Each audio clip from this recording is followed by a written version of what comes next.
Good morning everyone, welcome back to my channel Puja লাইফস্টাইলে। আমি পূজা নিয়ে চলে এসেছি আবার একটা নতুন ভিডিও। আজকে আমাদের বাড়িতে রয়েছে হলো সরস্বতী পুজো।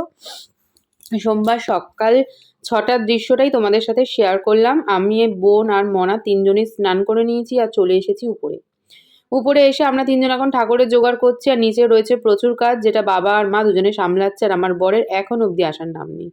উনি কখন আসবেন ওই বাড়ি থেকে, ঘুম থেকে উঠবে, স্নান করবে, কি করবে আমি কিচ্ছু জানি না। বলে গেছে তোমরা পুজোর জোগাড় করো, আমি যদি ঘুম থেকে উঠতে পারি আসবো। আমি আর সকাল থেকে রেগে মেগে ফোন করিনি। যাই হোক, নিজেই ফোন করেছে, দেখলাম যে ঠাকুরমশাই কখন আসবে। উনি মানসিক করেছে ওনার মেয়ের জন্য, এদিকে উনি আসবেন না। যেই এটা বলেছি তখন বলছে যে ঠিক আছে আমি আসবো। মানে মেয়ের নাম বললে সবকিছু করতে পারে। বাবা মারা বোধহয় এরকমই হয়, মানে সন্তানের জন্যই সবকিছু করা যায় আর কি।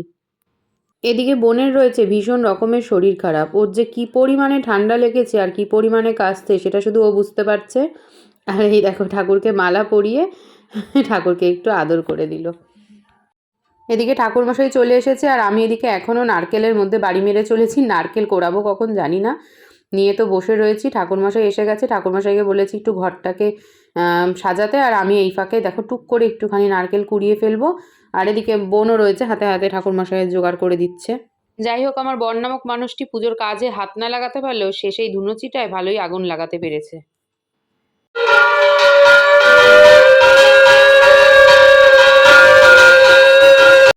পুজো শেষ হয়ে গেছে না, এখনো পুজো শেষ হয়নি, পুজো চলছে ওদিকে। আর আমরা এখন এখানে সব বসে রয়েছি। এবার অঞ্জলি কিন্তু দেওয়া হবে। বাবাও বসে পড়েছে, বাবাও অঞ্জলি দেবে। আর অঞ্জলি দেওয়ার পরে ঠাকুরের আরতি, এটা দেখতে বেশি ভালো লাগে। আর গণেশ বাড়িতে ঘুম থেকে উঠে ঘর মুছেছে, স্নান করেছে, পুজো দিয়েছে, তারপরে এই বাড়ি এসছে। শুনে আমি তো ভীষণই অবাক যে এতগুলো কাজ উঠে করেছে। যাই হোক, তাহলে এবার আমার শান্তি, আমি অন্তত 2-3 দিন গিয়ে কোথাও থাকতে পারবো। গণেশের সাথে এদিকে মেরে যাচ্ছিলাম একটু ইয়ার্কি, আর মারতে মারতে দেখছি ওই যে বাবা উঠে আসছে চেয়ার নিয়ে। তো চেয়ার টেয়ারগুলো না মোটামুটি আসবে, মানে চেয়ার টেবিল আসবে। আর ঘরে যা চেয়ার ছিল সেগুলোকে উপরে নিয়ে এসে রাখা হচ্ছে। আর এদিকে দেখো মা পাঠিয়ে দিয়েছে চা বিস্কুট, সবারটাই নেওয়া হয়ে গেছে। এখানে রয়েছে আমার চা আর বিস্কুট, চলো এটাকে আগে খেয়ে নিই। সকালবেলায় ব্যালকনি থেকে বাইরের কুয়াশাটা এত ভালো লাগছে, আজকে প্রচুর কুয়াশা। গণেশকে বললাম চলো এই কুয়াশার মধ্যে দুটো ছবি তুলি আর একটু ভিডিও করে নিই।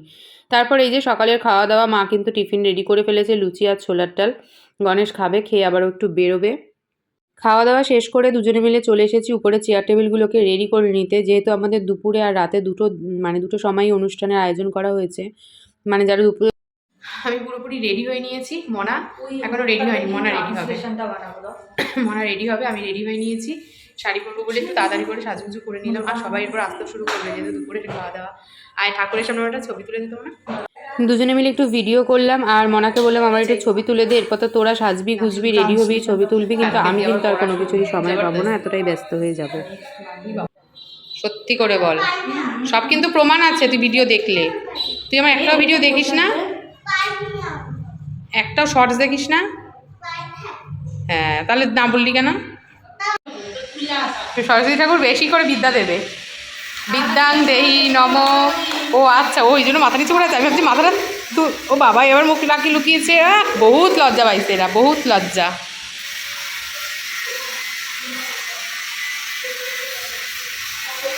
ঘেমে নিয়ে সব স্নান হয়ে গেছি, এখনই ঘেমে নিয়ে স্নান হয়ে গেছে। এরপর খেতে দেওয়ার পর কি অবস্থা হবে।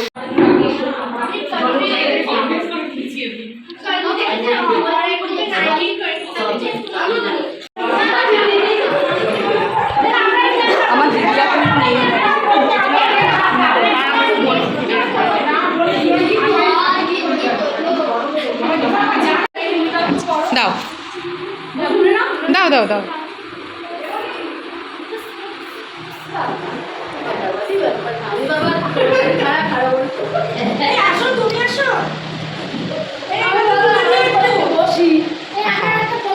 না তাকাও, সবাই তাকাও।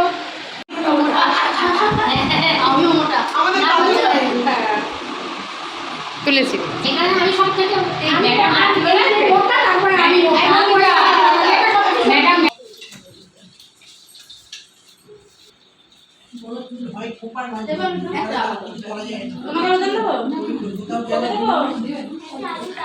গণেশ কাকাই পিছনে খালি তোকে পোজ দিচ্ছে।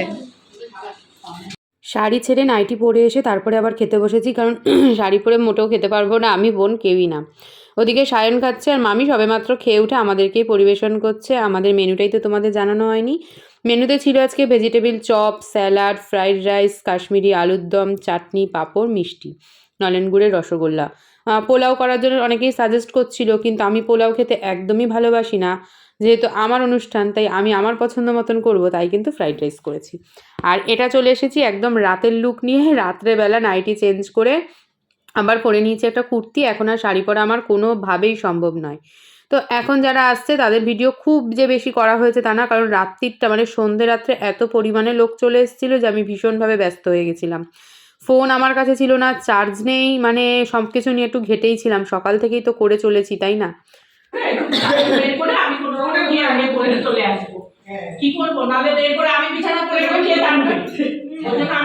এখানে তোলা হচ্ছিল মার যোগা সেন্টারের একটা গ্রুপ ফটো। দুপুরবেলাও তোলা হয়েছে, এখনো তুলে নিলাম। আর এরপর আর কোনো রকম ভিডিওই করা হয়ে ওঠেনি। তো চলো আজকের মতন টাটা, দেখা হচ্ছে নতুন ভিডিওয়ে।